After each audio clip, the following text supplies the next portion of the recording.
টাকা পয়সার দরকার, জমিটা বিক্রি করবো। যে বাইরে খবর দিলাম হে বাইরে খুঁজে পাইতাছি না।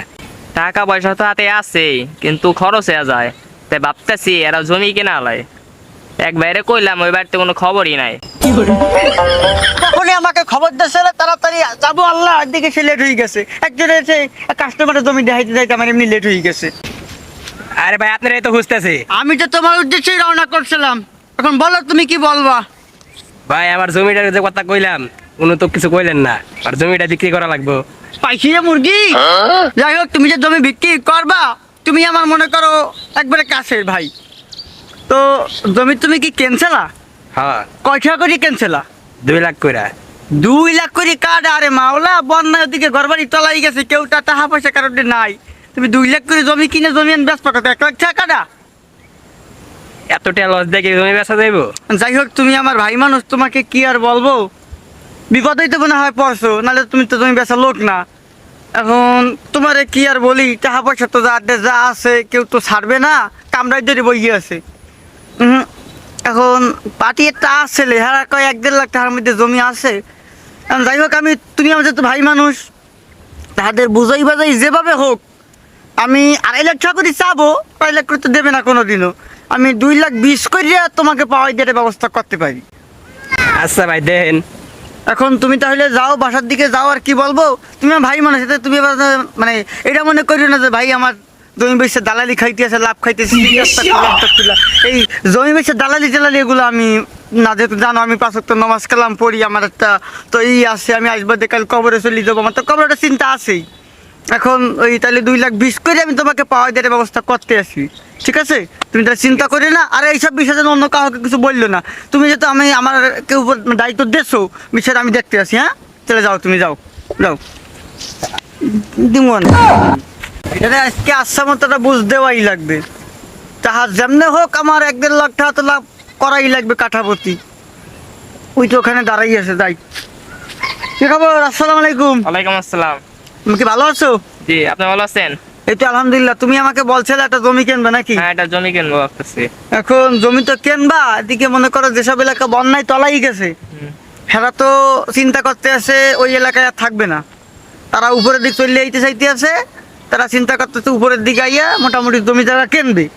এখন তারাও জমি কিনবে, তুমিও কিনবা। মনে করো এখন বিক্রেতার সংখ্যা কম, ক্রেতার সংখ্যা বেশি। সে তুলনায় এখন জমির দামও তোমার হাই লেভেল হয়ে গেছে। এখন জমি একটা পাইছি, সে লোক জমি কেনছেই মনে করো 3 লাখ টাকা কাঠা। 3 লাখ টাকা? এখন সে তো দাম চাইতেছে 5 লাখ করে বেচবে। এখন কাস্টমার বেশি, সে মনে করো 5 লাখ করে বেচবে, এরকম একটা সিদ্ধান্ত নিয়ে আলাইছে। এখন তুমি আমার যেহেতু ছোট ভাই, তুমি জমি কেনবা বলছো যে ভাই আমি কিছু টাকা পয়সা গুছাইছি, এখন আমি তো জমিটা কিনতে চাচ্ছি। তো আমি তোমার জন্য তাহাকে বুঝবাস দিয়া যে কোনো কায়দায় আমি প্রথমে বলবো 3.5 লাখ। সে তো রাজি হবে না জানি, বাড়তে বাড়তে আমি 4 লাখ পর্যন্ত যাবো। 4 লাখ টাকার মধ্যে যেমনে হোক আমি তোমাকে জমিটা পাওয়াই দেওয়ার চেষ্টা করবো। তুমি কি পারবা? তার জমি আছে মনে করো এবারে এসে 5 কাঠা। 5 কাঠায় মনে করো 4-5 20 লাখ টাকা। 20 লাখ টাকা কি আছে? পারবা না? আছে। পারবা না তো? পারবো আমি। আমার মান সামনে একটা জিনিস বোঝো। আমি তো মনে করো, তুমিও জানো যে আমি 5 ওয়াক্ত নামাজ কালাম পড়ি। আমার তো একটা কবরের একটা চিন্তা ভাবনা আছে, আসবাদে কাল কবরে চলে যাবো। এসব দালালি তো আমি খাইটাই না, এগুলো তো ভালো করে জানো। জানি। এখন যাই হোক, তুমি যেহেতু রাজি হইছো, সেহেতু আমি এভাবে এটা চেষ্টা করতে আছি তোমার জন্যে। আমি মোটামুটি 4 লাখ করে তোমাকে জমিটা পাওয়া দেওয়ার চেষ্টা করতে। তুমি টাকা পয়সা রেডি রাখো। হ্যাঁ, আচ্ছা। আর এসব বিষয়ে জমি রেজিস্ট্রি হওয়ার আগ পর্যন্ত কারোর কাছে কিছু বলবা টলবা না, ঠিক আছে? তাহলে যাও ছোট ভাই, আমি তাহলে একটা কাজ করো, টাকা পয়সা নিয়ে তোমার ফোন দিলে তুমি রেজিস্ট্রি অফিসে চলে আসবা। আচ্ছা। দেখি আজকে ভালো মতো বসান দিয়ে দিছি। জমি যে কেনবে, হ্যাঁ ওইসে কাটা দেবে 4 লাখ। যে বেচবে, হ্যাঁ বেচবে, হ্যারে দিমু আছে 2,20,000 করে। প্রতি কাঠায় আমার 1,80,000। তার মানে 5 কাঠায় ওরে বাবা, আমারে আর কি দাও। আমি কি আর দালালি করি? আমার তো পরিশ্রমের পয়সা, এটা হালাল, সমস্যা নাই। ভাই দাঁড়ান দাঁড়ান দাঁড়ান দাঁড়ান। হুজুর আসসালামু আলাইকুম। ওয়ালাইকুম আসসালাম। কি ব্যাপার ভাই?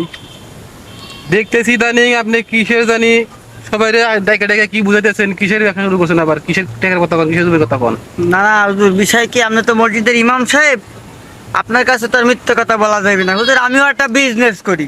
কিসের বিজনেস করেন আপনি আবার? আমি বিজনেসটা হইতে আছে এই যে জমি যারা কিনবে তারা কোথায় যাই জমি খুঁজবে, হ্যাঁ এই এগারো তো কষ্ট করে জমি খোঁজা না লাগে, যারা জমি বিক্রি করবে এরা আপনার কোথায় যাই জমি বেচবে, এগারো দিন আপনার কাস্টমার আপনার খুঁজে না বেড়ান লাগে।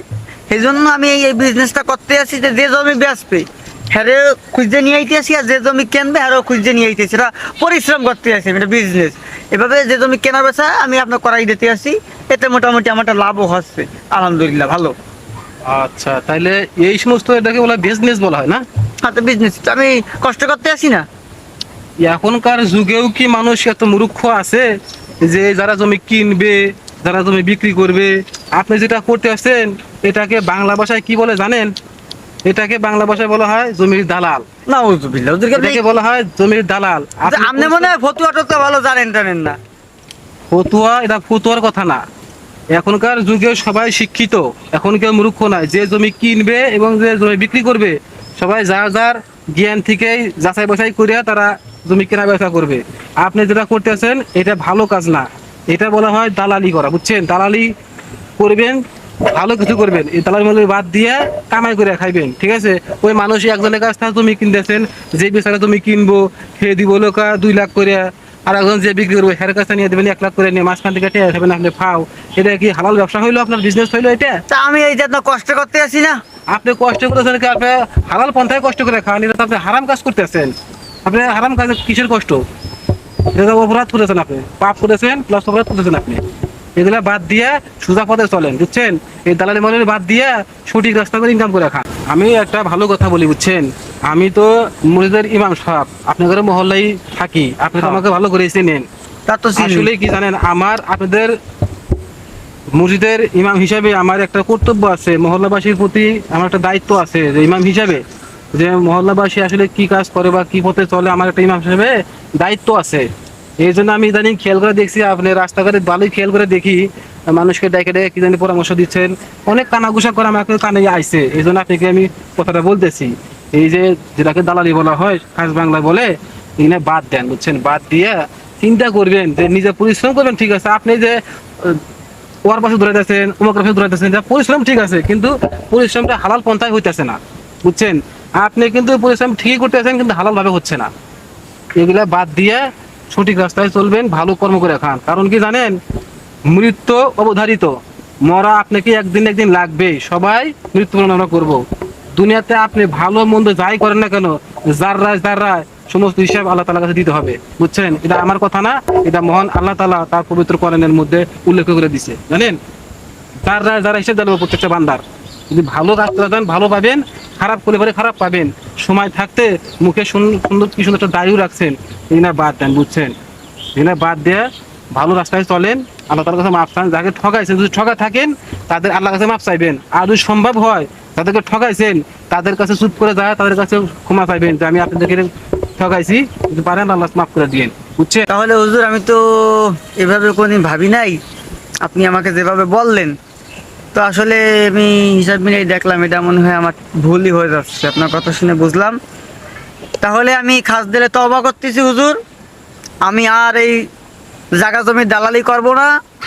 প্রয়োজনে আমি রিক্সা চালাবো, আমি ভ্যান চালাবো, আমি কামলা দেব, আমি মানুষের খেতে খামারে কাজ করব, তারপরেও আমি আর জমির দালালি করব না।